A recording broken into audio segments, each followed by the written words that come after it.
Hey y'all, got a little project going on. First I want to say sorry for not doing any videos lately. Just been stupid busy at work, and then by the time I get home I just lay down, go to sleep, wake up, go to work the next day.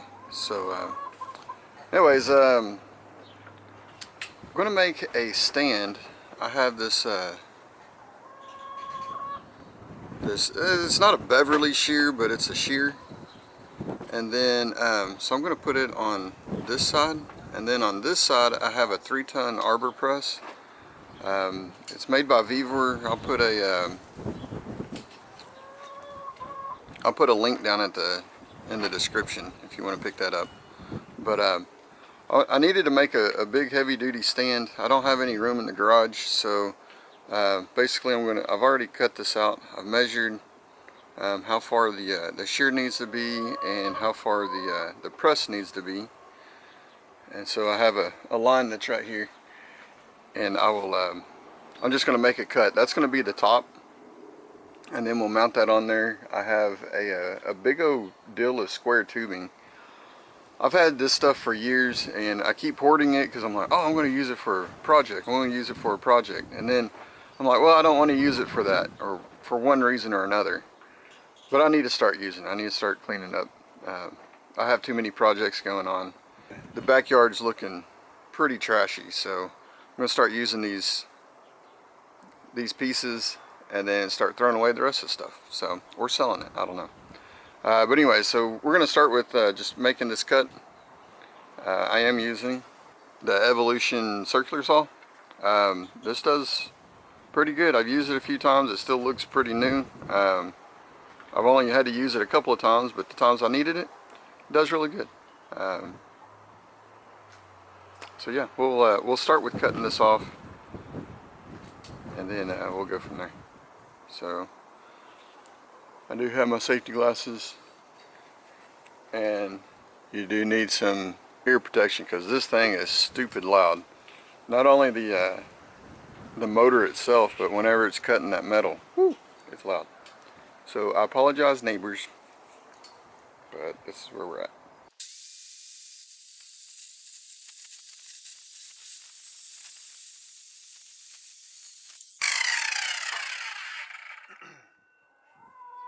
You see it cuts pretty good.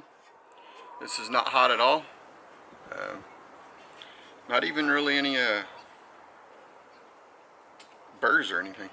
So, alright, so this is going to be our top plate. This might be, the remaining of this might be the bottom plate. I haven't decided if I want this to be the top with the diamond plate, or if I want the smooth side. So we'll figure that out here shortly. Let me get this this big old square tubing over here. Alright, so we got this tube, which is pretty big. Obviously we're not going to have it this tall. It's 43 inches.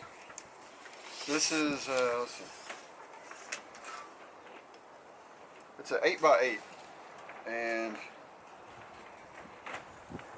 1/4 inch thick.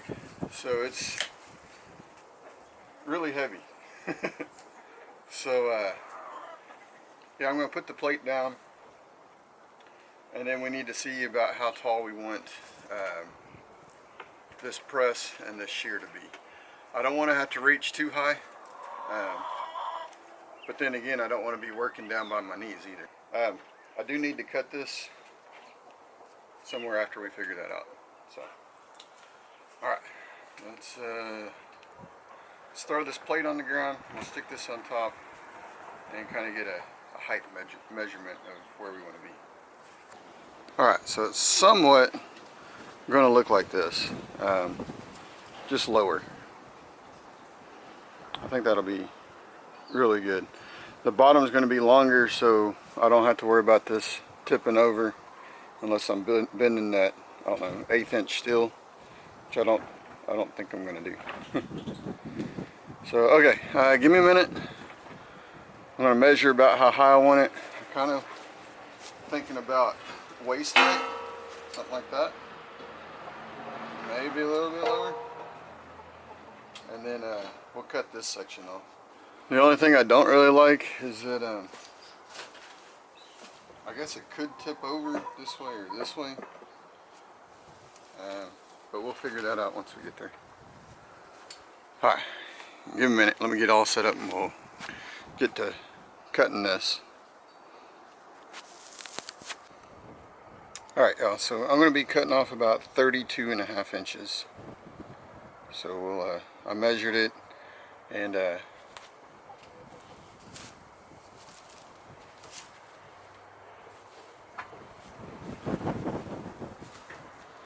using this little Markall pen.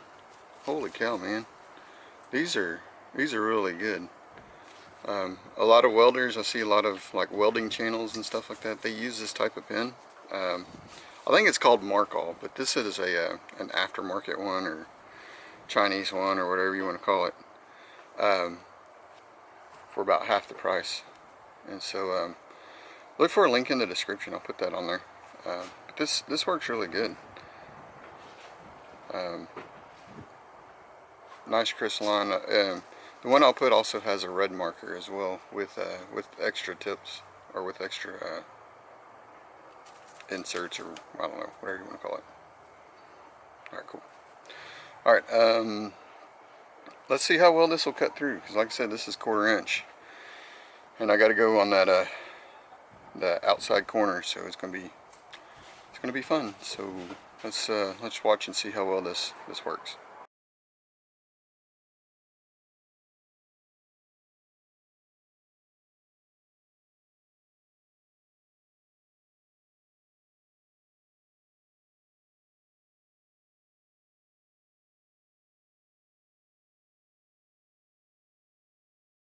Didn't cut very straight, or I didn't cut very straight. Tried to leave it on that line. So let's see the best way to fix this. We'll probably put a new line around here so it's even, and then I'll come out with the big 9-inch grinder and grind it down to that line. I think that'll probably be about the easiest per se. Alright, hang on, I'll get back with you. Alright, so I got that all flush. Is actually on the other end, but I need to bevel these since this is so thick. I think I'm going to use my my YESWELDER, that cheap $100 welder, just to see how it goes. I think it ought to work. Should be alright. I'm going to build it up a whole bunch. Like I said, we're going to put a big groove in here, like 45, so we can bevel that so we can get down in there pretty good, and see what it can do. Yeah, let's put that bevel in.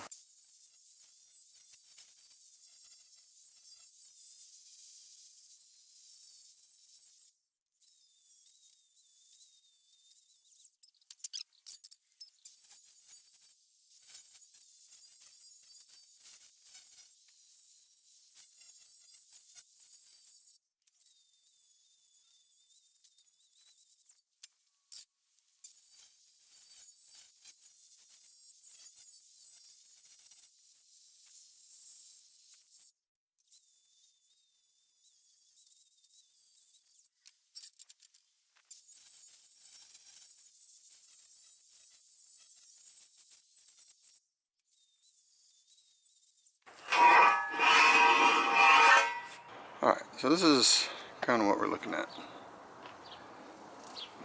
We got our foot, we got our pillar, we got our table. I don't know if that's the actual name, but that's what we're going with. So I think it ought to be good. One thing I'll wind up doing, these corners, I'm going to round those over. I can see me trying to sneak by it and get caught on the corner. So I don't know if I'll show that, but let's get to welding this. We need to center this, and then I guess start to welding. And ain't nothing to it but to do it. And I don't know if I'm going to put some supports to go up from the table to the pillar. We might. And again, that's 1/8 inch still. It's pretty thick, but if I get to waylaying on something, you never know.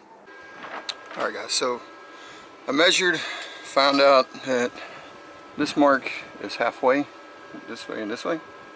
And then I measured again and found out that this mark was halfway. Since this is 8 inches, half of that is 4. So I marked that and put the 4 on that mark and the 4 on that mark. So this should be centered. Centered enough anyways. If I'm off a little bit, it's not that big a deal. I got the YESWELDER all set up.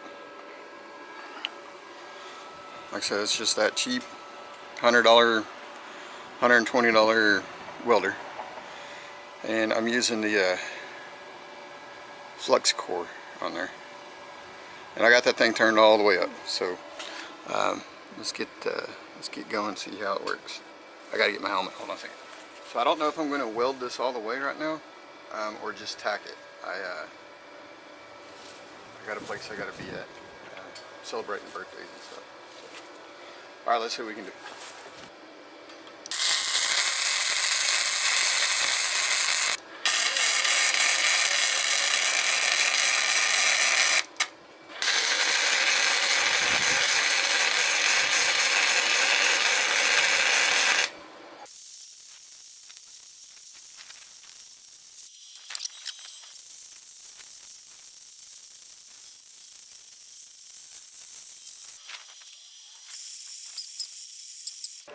Alright, so not too bad for the first pass.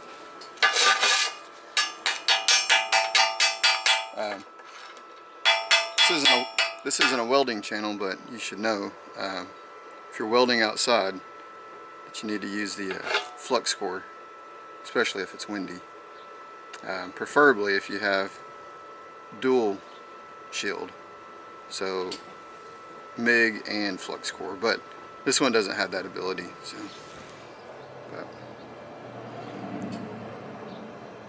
anyway, so I think this will get the job done.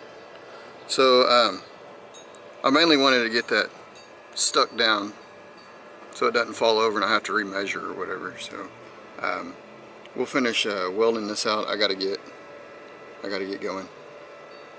But yeah.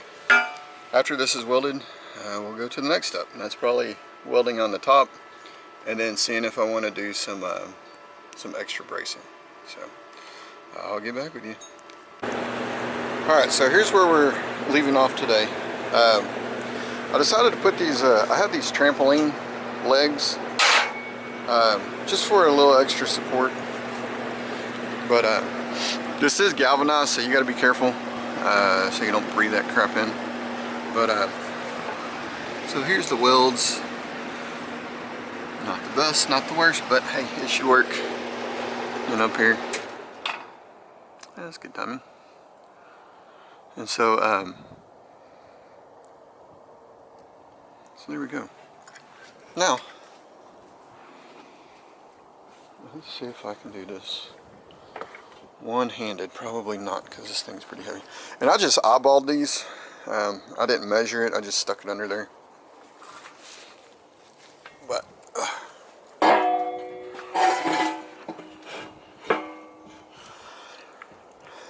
so as you can see, this is a little bit below the waist. My hip, geez Louise. My hip is here, so this is on my thigh.